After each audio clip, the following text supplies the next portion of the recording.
This is the NCR 33 principal cash register mechanism. And I'm going to do this little video about it today because, when you look at it online, it just looks ridiculous, like looking at the actual mechanism. A little bit closer view here. It's got these ratcheting things down in here with these zigzag cam stuff, and then it's got these fork-looking things with these collars with little pegs on them. And when you look at it, you're like, how does that possibly work? You're thinking that just some kind of like transmission engagement, engage one part of the machine or disengage it, or anything. It just looks really weird. And when I actually finally got one of these and figured out how it works, I almost couldn't believe that someone designed a calculator mechanism like that, or cash register, but still, it does adding. The whole point of this 33 principal cash register mechanism is that it's a total adder, meaning that on the previous models that NCR had, you had an individual counter or set of counters for each key, and then at the end of the day, you had to add up the totals from all the keys. You'd have the amount of money sold on the $4 key, the amount of money sold on the $2 key, the amount of money sold on the 90-cent key, and so on and so forth. You'd have to add all those up to get your daily sales total. This one is a total adder, meaning that it has, in this case, two counters, but one counter for dollars and one counter for cents up here at the top, which is also kind of ridiculous looking, being that you got a regular looking counter here, and then one wheel up here that goes all the way from 0 to 95 for the cents. But the whole idea of this machine is that it's a total adder, meaning that you can just read the dollars and the cents and get your daily sales total all in one shot. NCR was not the first company that came out with a total adder. This was actually, they were kind of under a little bit of pressure to get one in response to the competition, and it really kind of feels like they were scraping the bottom of the barrel a little bit on the design of this machine, trying to avoid their competitors' patents while still being able to make something functional.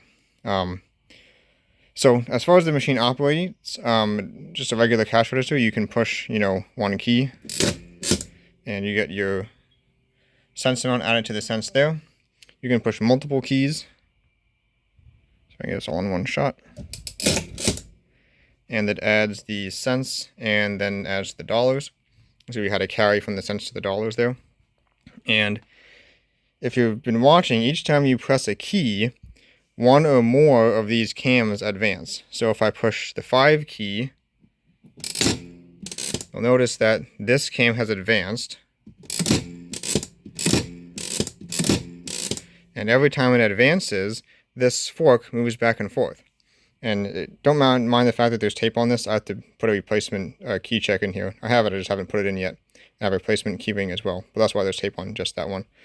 Anyway, every time you push a key, you notice that this cam advances and this fork oscillates one way or the other for each key press. When that happens, when this fork moves back and forth, it takes this wheel with it. And if you look closely, every time this wheel moves back and forth, this wheel advances 5 cents. So what's actually happening here? Well, what's actually happening here is inside this drum, which you kind of see is kind of a big circular drum there, it's actually a spring. And each of these wheels with the different spokes on them are essentially escape wheels.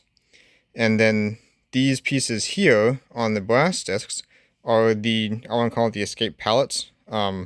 It's, I guess, kind of what you'd call those in like watch clock terms. Basically, every time I push down on the key has a ratcheting finger which pushes on these ratchet pieces here to advance this zigzag cam one position. And when this zigzag cam advances one position, there's a roller on the bottom of this fork that rides on that cam, and the zigzag pattern here moves the bottom of the fork, left and right for each advancement, which of course moves the top of the fork the opposite direction. So every time you push a key, the fork moves one way or the other, one full movement for each advancement on the ratchet here. And then this fork, of course, is in this groove here, moves this collar, which is attached to the escape wheel, we'll call this the 5-cent escape wheel, moves it left or right, and when it does, it allows the fingers here, I'm not sure what you really want to call those, to move past the pallets. You call them the escape wheel teeth, maybe. You can see those pallets up there. So every time I push the key, you'll see, and it moves over, the previous tooth slides past. There's a pallet. See, there's a pallet over here, and then there's a pallet over here. So when it moved to the right, the previous tooth slid off of the back pallet, and the next tooth hit the face of the front pallet. Now, if I do it again, you'll see this current tooth will slide off of the front pallet and contact the back pallet. And every time one of these teeth escapes past its pallet, the wheel here advances by 5 cents. Now you notice that each of these wheels are different, and that's because each of them is for adding a different amount. So this is a 5 cent escape wheel. This is a 10 cent escape wheel. Both of these are 20 cent escape wheels. And this is a 50 cent escape wheel. So if I push down the 50 key, you'll notice that only this fork moves, and it allows this escape wheel to move past its pallet. And its pallet, there's one pallet on the back here. You can see the escape wheel tooth is resting on the pallet there, and then there's another pallet in the front here. So if I push down on the 50 cent key, you'll see this collar will move. The current tooth will slide off of the back pallet, and it should come around and hit the front pallet. You can see exactly what happens. So now the 50 cent wheel is hitting this pallet in the front. If I push it again, it'll move the opposite direction, and the next pallet will hit the next tooth will hit the back pallet. And when that happens, it adds 50 cents to the cent total here. Now, what you may be noticing is when we push the 5 cent key and the 5 cent pallet escapes, it only turns the 5 cent escape wheel and the cents total wheel. But when I push the 50 cent key and the 50 cent pallet escapes, all of these escapements, including their pallets, turn with it. And that's essentially how they got the adding factor to add, because if I push down 95, it's going to escape all of these at the same time. Because you've got 50 plus 20 plus 20. Yeah, that would be, no, it won't escape all of them. It'd be 50 plus 40 plus 5. Yeah, that should be right. So it shouldn't move this one when I push down the 95 key. See, so yeah, all of the escapements move except this one, and the wheel moves 95 cents ahead. So yeah, how they did this is the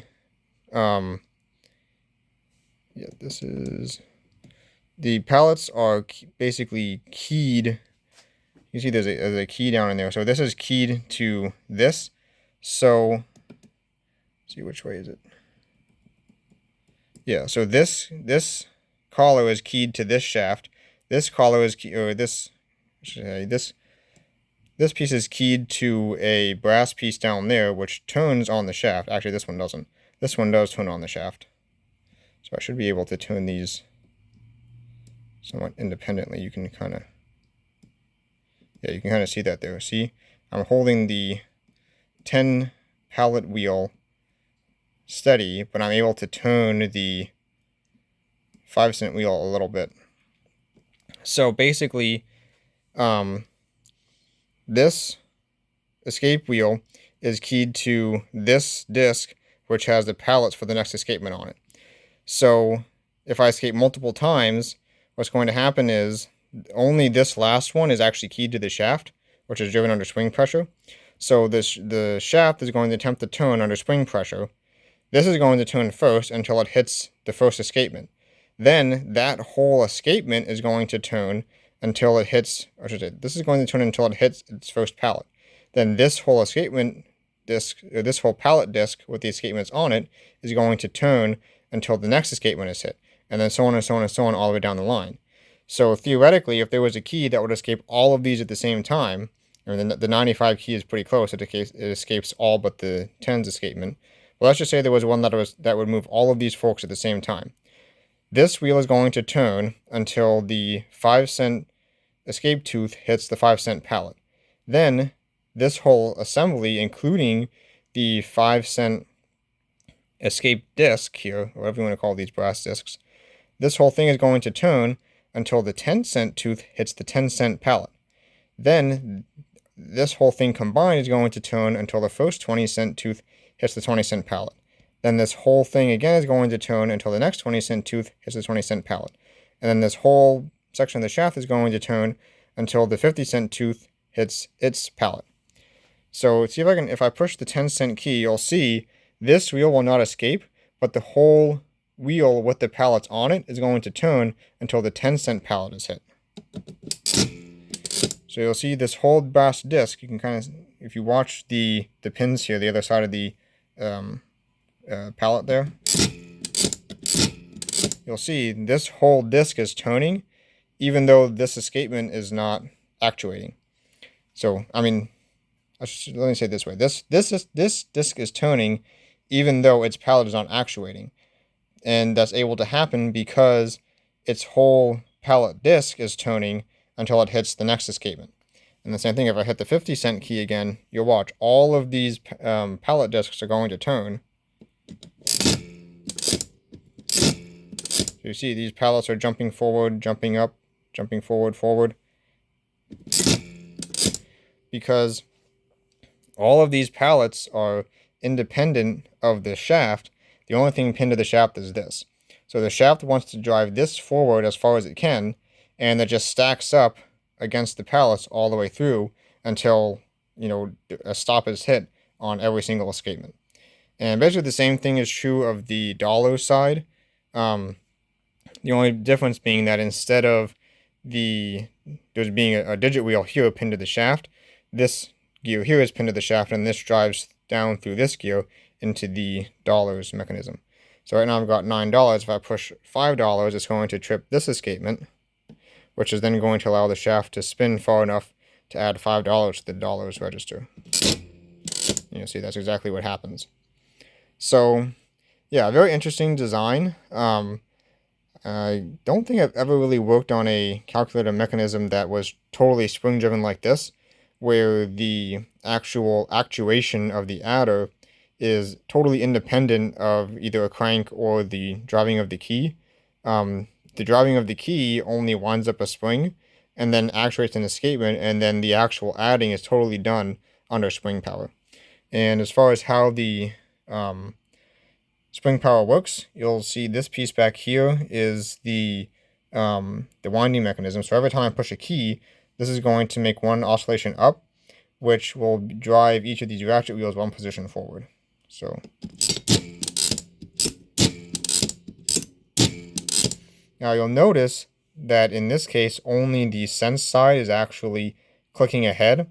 And that's because the dollar side is already wound up as much as possible. If you look down here, that piece right there is the ratchet, and there's one kind of in the shadow there on the other side. Those are the clicks that ratchet the wheel and hold the spring pressure back, so they don't just unwind. And then each time you actuate the mechanism, it tries to click one more tooth past those clicks there to wind up the spring one more tooth for each key press. Now, the way that these ratchets are installed, they kind of have like a double pivot thing, and I'll show that in a minute on a spare part that I have. But basically what happens is the way that they are built, once there's enough spring pressure in the coil spring inside here, it basically pulls the back part of the lever off of a stop. And then what happens is the actual ratchet wheel here doesn't go back as far as it normally would. And then the winding mechanism is not able to grab the next tooth until the spring winds down a little bit, and then the ratchet sort of relaxes back to its normal position, and then the ratchet can grab the next tooth.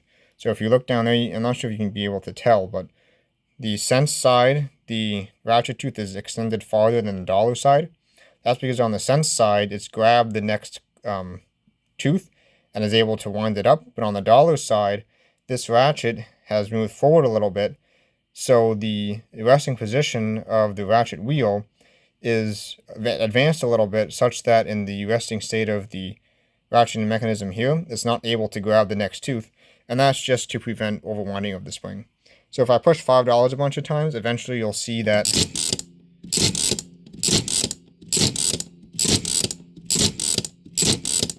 See, now this tooth has clicked forward, and now it's going to be able to wind it up. So see, now the dollar side has wound up one position. As far as the cent side, when I was in here and I rebuilt all of this, the spring in here is actually broken. But it basically right now it works kind of like the way an automatic winding mechanism in a watch works, where there's enough spring pressure to keep the spring from totally slipping, but it just never builds up enough pressure to, what should I say, it never builds up full total pressure, but it builds up enough that it's able to actuate the mechanism. And even if I push 95 a bunch of times, it seems to be working fine. I do have some spare parts, so if this does turn out to be an issue, I can always replace this spring in here. But since it seems to be working, I decided to leave the original parts in. I'm not worried about any damage happening. If the spring does start to slip, then the spring's already no good, so it's not going to really hurt anything. So yeah, that's why the cent side is always winding, because it never winds up totally to full maximum, but it's basically acting like an automatic watch mechanism, where when it gets to a certain point, it starts sliding a little bit, enough that it still keeps tension to operate the mechanism, but not, enough that it's totally, completely, fully wound. So yeah, that's why the cent side keeps winding. And like I said, if this does become an issue where it's not able to, fully drive the mechanism reliably, I do have some spare parts that I can replace that with. So yeah, that's the core of how this mechanism works. It's totally spring driven, and then like I said, each of the keys here have a ratchet that advances each of these forward, and then this is the retention ratchet so that they don't spin backwards when the key goes back down. You can just kind of see barely down in there the tops of one of the ratchets on the keys. Obviously on this side and sort of on this side, because some of these actuate at the same time, they have a encoder mechanism, which I'll also show in a minute, that basically encodes a key to actuate multiple ratchets at the same time. Yeah, so that's the core of how this works. As far as to reset this mechanism, that's also an interesting thing. There is no reset knob on this sense shaft at all. As far as I can tell, the only way to reset it is to just add in the next amount to make this 0. So right now we've got 40 cents. So if I push 60 cents, I'm now at 0. And then to reset the dollars, you have to do basically the same operation here. And now I've got $5, so I'm going to press 5. And now I've got 60. And then I can actuate this.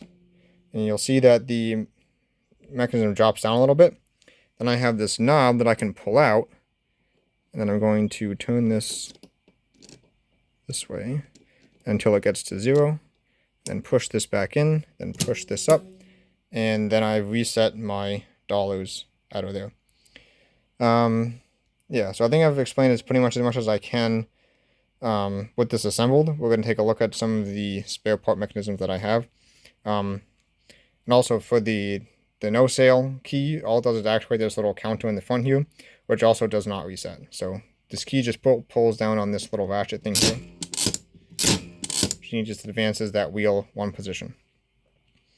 So yeah, let's take a look at some of the internals and how these things actually work. Okay, so this here is a sort of a parts mechanism, but it's sort of functional. I haven't gone through this yet, and I have a plan for what I'm going to do with this. Since it is mostly complete, I want to see if I can make it as complete as possible. It is missing one key. This one over here was actually missing the 5-cent key entirely, so I did take the 5-cent key from this and put it over there. If I find a spare key, I can put that in here and make this complete, but it will actually function without that key. You just can't add 5 cents, that's all. But it will actually work. Yeah, you can see it's pretty dirty. Like I said, I haven't been through this one yet. Anyway, what I've done here is I've taken out the ratchet wheels over here. And this is another issue that this one has. It was missing one of these for $5. And what happens is if you leave one of these out, then the sideways force of the rollers, which you can actually kind of see down in there now, those little rollers there are what roll in the cam valleys.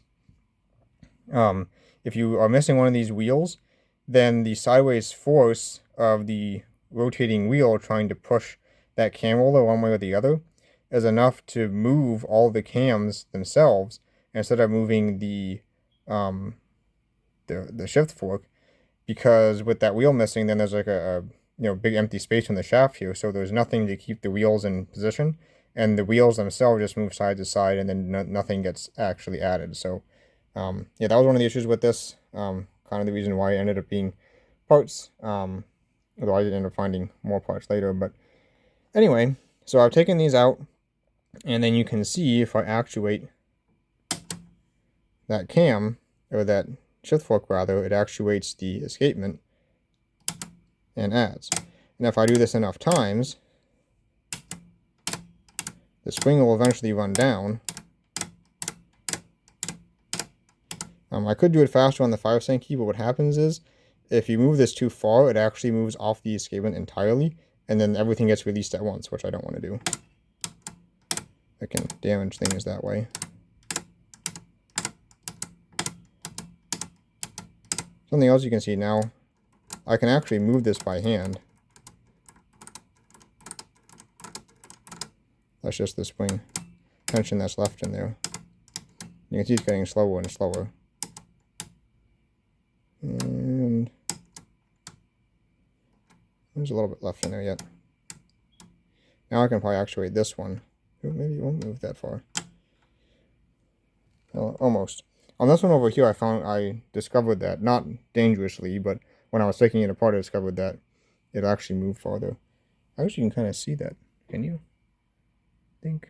Yeah, so on this one here, you can see there's a much bigger space on the side there than this one here. That's kind of interesting, but yeah, that's as far as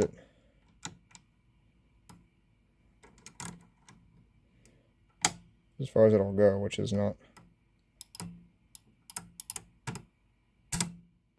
It's kind of stuck there a little bit. Interesting. Oh, you know what? Probably the spring is all dried up inside. It's sticking to itself, so. Yeah, see, now there's a lot more tension now, so that's what happened. Same thing can happen in a watch or a clock. What the old Victrola is, the spring gets all sticky with dried grease, and actually sticks to itself, and then it sort of like winds down until there's enough tension to unstick the grease, and then it kind of pops forward, and that's what just happened there. So yeah, anyway, I'm going to take this all apart and take those springs out. The springs aren't that bad, especially if you've done the Victrola springs. They're really nothing compared to that. They're a bit annoying, but yeah, now I think it's all the way down. So now you can see everything is just completely loose here because the spring has run all the way down. So that spring is all that actuates, or all that drives the adding of the mechanism. Kind of interesting and kind of crazy, I think, but that's just how it works. So all that these are, they're just a drum that has a ratchet on one side and a zigzag cam on the other side.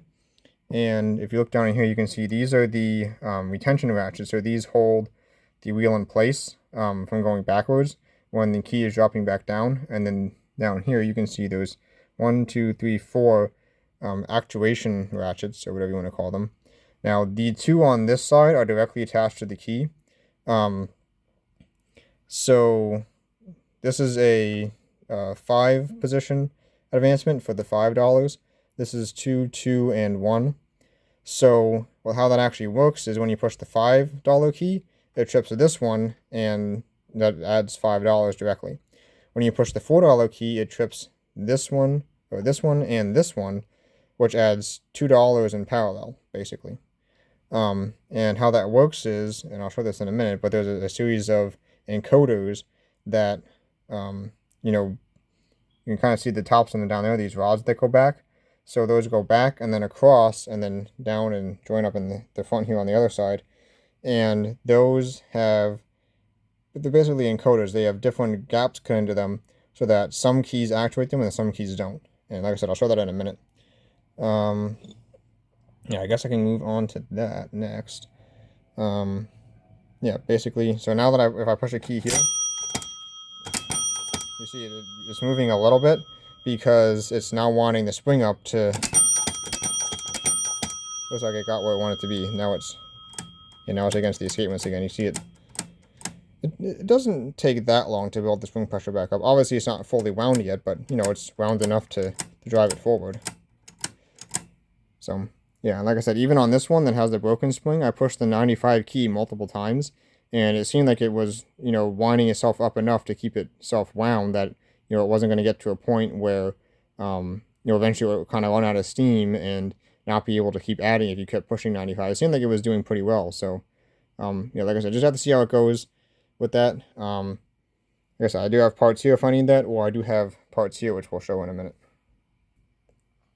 Okay, so I've now placed some random parts sorted here on the bench. First, we'll just take a look at the one of these forks. It's pretty simple. It just is a fork at the top. It's got a hole in the middle for a pivot.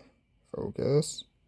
And then it's just got a roller on the bottom. And it is actually a roller. It does spin. Well, this one's not going to spin, but they're supposed to spin. This one's pretty bad. Most of these parts came out of a spare mechanism that I found, which had obviously been the source of the location of a mouse nest. So some of the parts were not in the best shape, but I did get one or two usable ones. You can see this one's still rusted on there. That fork is rusted to its screw. The screws are just shoulder screws like this, and they just go through the middle of the fork like that, and then screw into this casting here. Yeah, so these are what the escapements look like. You can see this is a little bit of a newer version. So on the older one, the key was actually installed into the escape disc, or the pallet disc, whatever you want to call it. I forget what I was calling it. And then it's got the key in there. On the older one we were looking at, yeah, I should say, on the older one the key was in here, and then it had the keyway in here. On this newer one, the keyway is in here, and the key is in here. Not a major difference, but just kind of interesting that they changed that. Also, on this one, you can see the escape disc, or the escape, escape wheel, is staked on, versus on this one, they're actually soldered on. You can see the solder there. I did have to solder back on one or two of them. You can see my solder job is not as nice as theirs, but it works. Anyway, so yeah, those are keyed on there. So, I didn't get the end one. But the end one is pinned on, and then it sort of stacks up against the next one. So, if this is the shaft over here. So if we look at the 5-cent one, see this one still got the pin in it. So this one would actually be pinned on to the shaft, and the gear drives the shaft under spring power forward until it's stopped by all of the escapements. So all of the escape wheel teeth have to hit a pallet for the whole thing to stop. If any escapement is actuated and not resting against a pallet, then from that point over, the whole assembly can turn. See if I can kind of demonstrate that a little bit. It's going to be kind of hard because I don't have any way to really hold the camera anyway, but this would go on, and then this would go on, and so this one would be pinned to the shaft. This one's totally free floating, and then the shaft would spin. I should have probably pinned it on actually, but you get the idea. The shaft would spin until this hits this, or until this hits this. Both of these could spin if this escapement is actuated, and so on and so forth, all the way over to the 50-cent one, which is the last one, which its pallets are hard affixed to the cast iron frame here. So I hope that makes sense. It's a little bit hard to demonstrate, but basically this rotates until this tooth hits this pallet, then this whole thing rotates until this tooth hits its pallet, and so on and so forth until the last pallet hits the last tooth hits the fixed pallet here. And the same thing on the other side. These are ones from the other side. So these would be on here like this. But yeah, I hope that kind of makes sense how that actually works. Then of course the big spring gears would be in here driving this forward. I'd mentioned the way that the prevention of overwind works, and that's with these. So you can see that here's the tooth end that's grabbing onto the ratchet wheel and preventing the spring from unwinding. But you can see if there's enough pressure up here, let me push on it this way. If there's enough pressure up here, the bottom end actually lifts off of its stop up here. And when that happens, that allows the escape wheel to stop a little bit forward of where it normally would, and that means that the winding ratchet can't grab it and wind it up anymore. So that's how they prevent the springs from being overwound. These are allowed to float a little bit so that the ratchet can't grab it if it's wound up past a certain point. So that's how that works. Then these here are the encoders. So if you could look at the bottom of these, so this is the 5-cent encoder. So it's going to like be hit by the 5-cent key, then skip the 10-cent key, be hit by the 15-cent key, skip the 20-cent key, 25 cents, 35 cents, and so on, all the way up to 95 cents on the other end. We may have this backwards. No, this would be 5 cents, that would be 95. And then this is the 10-cent one. So you see it's hit by 10 and hit by 10 and 15, skipped by 20 and 25, hit by 30 and 35, skipped by a whole bunch of these, and this would be what?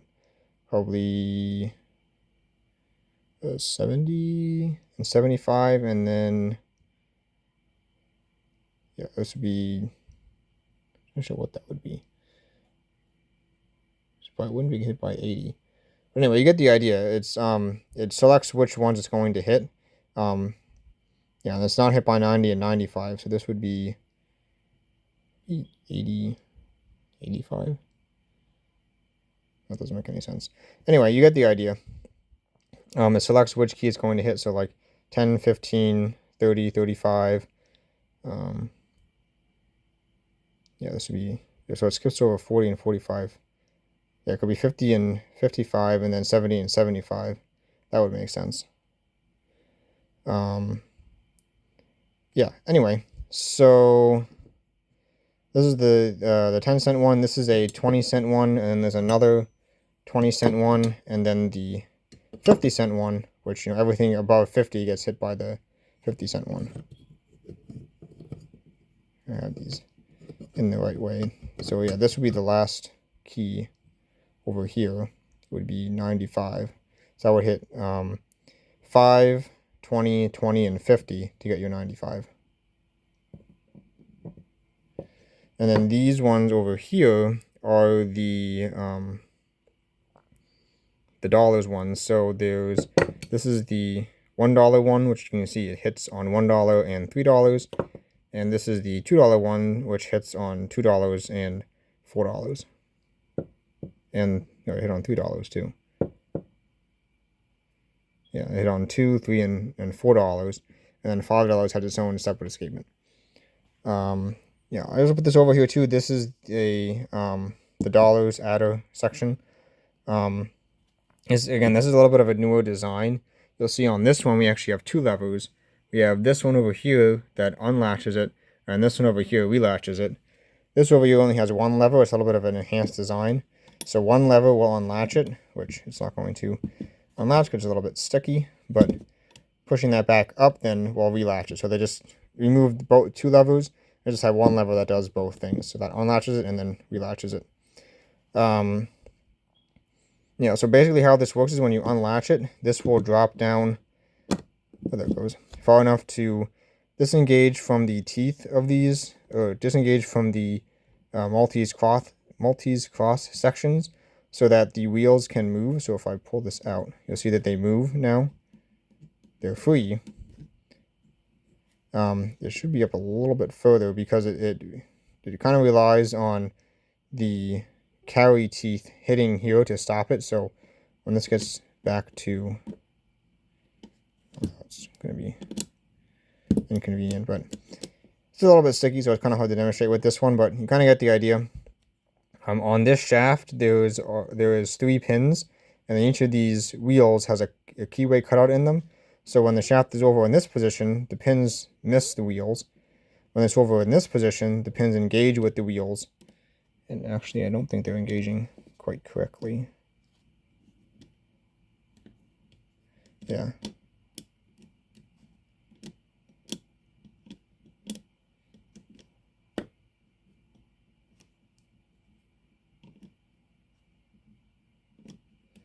Anyway, when you pull it over, the pins will engage with those keyways on the inside there to reset the wheels. I should say there's pins. There's keyways where you put the shaft through. There's just a single pin that this will rotate until it contacts that pin. This is kind of sticky, so it's hard to demonstrate, but technically it should sort of stop a little bit or hit a kind of a stop when it gets back to 0, but it's not really working on this one. Anyway, you saw it working on the other one, so probably not much to show on this, but just thought I'd kind of show it here. You can see it, what it looks like when it's out of the thing.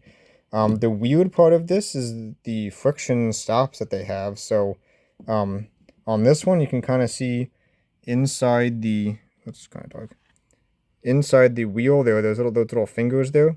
So those should actually be spring-loaded.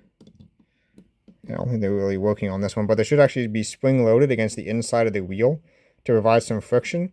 I guess so that when you're spinning this, you don't kind of overshoot and go past 0, but yeah. Kind of interesting the way that they do that. There's just a friction drive there. Now on this older one, the friction drive is actually on the outside of the wheel, so you can't really see them all the way down in there, but they actually come in contact with the bottom of the wheel. So you can kind of see like a little bit of a scratch on that one from that.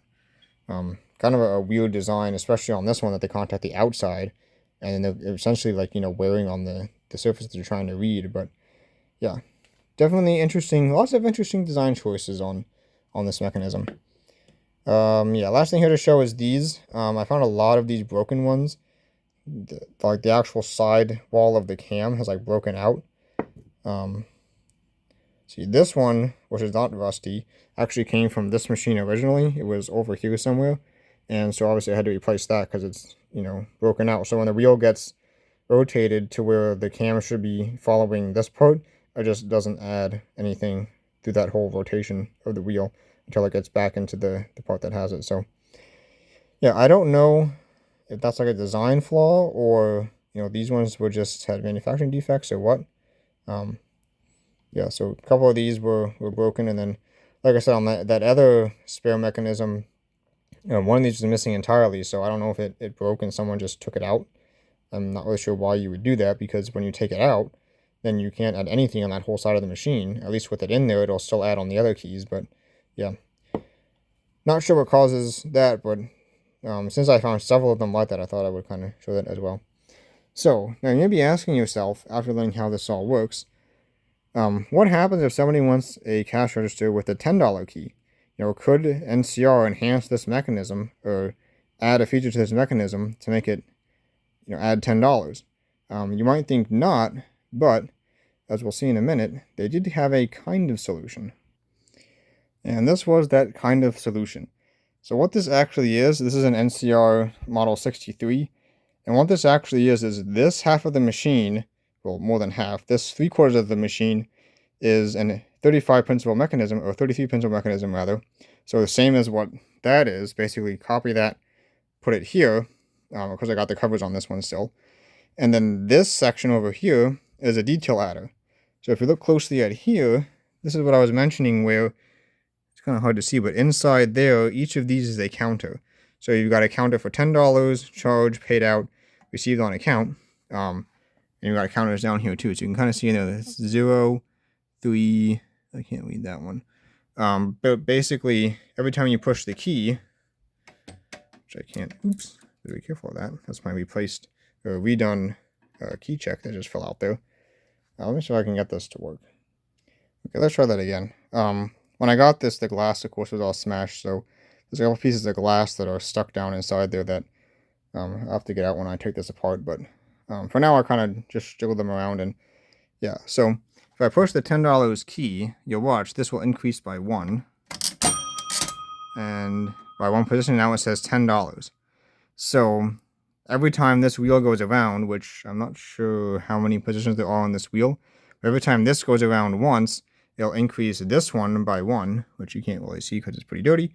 But that's how the detail adder works. So to get your sale total, you have to add this wheel plus this wheel, and then do that for every other wheel that you have. Now, of course, on this one, all these other wheels here are special wheels, so you just add up, this one plus this gets your count of charge sales, paid out sales, received on account sales, but you could probably get one of these where this is $10, $20, $30, $40, and in which case you have to add up, this plus that, and so on and so forth to get your sales for this side of the machine. Yeah, anyway, so that's the kind of workaround for getting $10 and above on the 33 principal mechanism. Essentially, they didn't get $10 and above on the 33 principal mechanism. They just attached another, basically separate cash register to the side of it. And they did make a bigger one of this too, the Model 64, which I think had, I'm not sure, but it had at least like 5 more keys, I think, over here. So basically just this extended out a little bit more. But this is the 63, so this is the smaller of the hybrid ones, where it just has these 4 keys over here. And the 64 had even more. This one I've already taken the flags out for to repaint and redecal them, and some of these I've taken out to redo. I don't know how it happens, but somehow the white paint on the back of these, what these are glass, and they etch the number into the back of the glass, fill in the number with one color, and then paint over the back with another color. So basically you're looking through the glass to see the number on top of the background color, which it looks pretty cool when these are clean. I see a little better over here. It's maybe kind of hard to tell on the camera, but they do have kind of like a deep look to them because you're actually looking through the glass. You can get it kind of on an angle. I'm not sure if that comes through, but you're actually looking through the glass to see the number. And on some of these, I don't know how it happened, but like the paint on the back, fell off. You can see a little bit there. This one's not that bad. You see it's kind of freckly, like freckles on the back there. But yeah, on some of these, the paint was actually basically gone somehow. And so it was really hard to read those numbers. So I took them out and, refilled in and repainted them.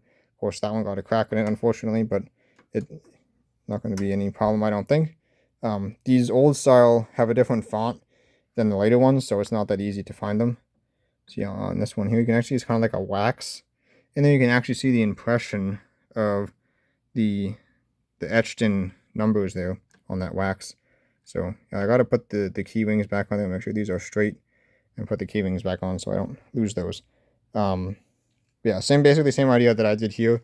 I found a spare key and then repainted. I just had to put it back in. But yeah, and then you can kind of see what this would look like with all the covers on. I'm not going to take them off because what's under here is the same thing as what's there, but you're going to get an idea of what this machine would look like with the covers on. It's got these little thumb screws that hold everything on. Of course, I'm missing these on the other ones. I don't know why people lose that, but these seem to be missing on quite a few Model 33s. And then they also had to make a change on this. They moved the knob here for clearing. They moved it over. See if I can actuate this. Kind of see the numbers moving in there. 3, 2, 1, 0 should be where it stops, except it's not stopping there. Well, I stopped at 9. Okay, so I guess on this one you'd stop it at 9, then you'd add your 3, and then it kind of carries. Unstable there. Kind of carries across then, I guess. But yeah, anyway, this unlatches it. This locks it back in. And for some reason it's now, we're all jammed again. The key didn't come back up all the way, that's why it won't. So I gotta unjam that, but actually I probably don't have to. I could probably just start taking it apart. But anyway, yeah, so I hope you enjoyed this look at how the NCR Model 33 actually works. You can see a nice clean one here and a bit of a decrepit one waiting to go through the cleaning and rebuilding process. I did take this all the way apart as much as possible. Well, basically all the way apart. And the only things I'm sure there's anything I didn't take off. Well, things that were riveted on, I didn't take off. Like on the back here, you can't really see, but this metal piece here is riveted onto the frame, so I didn't take that off. You kind of see it a little bit better here. This piece, this sheet metal here is riveted on, so I didn't take that off. But other than that, it's like a basically complete rebuild. This piece is the key lock, so I haven't put that back on this one yet because you can see it kind of hits the table there, so makes it a bit unstable. And then this cast iron base plate will go on the bottom there. Actually, I'll probably put the cast iron base plate in the cabinet first and then put this on. But yeah, so this is the key lock.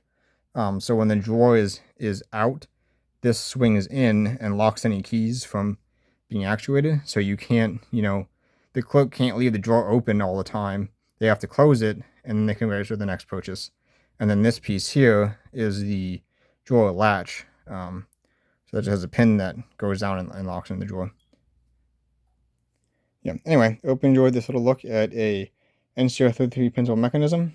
I'm not aware of any information out there that kind of describes how these work, so I figured I'd kind of make a little bit of a video about it, especially because I just found it rather interesting. One thing I forgot to mention, the carries for 10's carry from the cents to the dollars are this piece right here. If you look at here, there's a series of cams on this drum. So every time this finger hits one of those cams, it rocks back and forth. It'll rock one way for one side of the cam and rock the other way for the other side of the cam. And then that is attached to this escapement here, which, just allows the dollar side to go on position forward. So that's how they do the 10 carries. And that also means that this drum has to be timed to the shaft such that when this rolls over from 95 to 0, this cam is in the right place to trip that escapement. So something to watch out for if you're working on this. And it's not like you can just time in any position. The teeth on this gear are not even with respect to the these cams. So like if you put it on here and it's not quite working right, just move it ahead to the next cam and then try to mesh it and then see if that works any better. It's one thing that I learned. But yeah. Anyway, I hope you enjoyed this little look at the NCR 33 principal mechanism. I don't think it's kind of ridiculous that they actually released something like this. I can't imagine many people would have bought it because shortly after they came out with this, the 35 principal came out, which would have been much cheaper to manufacture. There's a lot more stamped parts, a lot less machining. So yeah, I'm not sure who was buying these because they must have been more expensive than the 35 due to the amount of work that goes into building one of these. But then they're kind of like less feature heavy than the 35 because you get stuff like this where instead of getting on 35, you could have one counter that goes all the way up to $20, but on these ones, as soon as you get past $5, you're onto a separate counter. So yeah, I'm not sure who was buying these, but they are out there. This one's pretty rare. The 63 and the 64 are pretty rare, but the 35, at any given time, there's several of these up on eBay, so somebody must have bought them back in the day. Both of these ones are from 1893. They were manufactured, but yeah, so originally they made these up to 1898, but like I said, not sure who was buying those at that time. Anyway, I hope you enjoyed this video, and thank you for watching.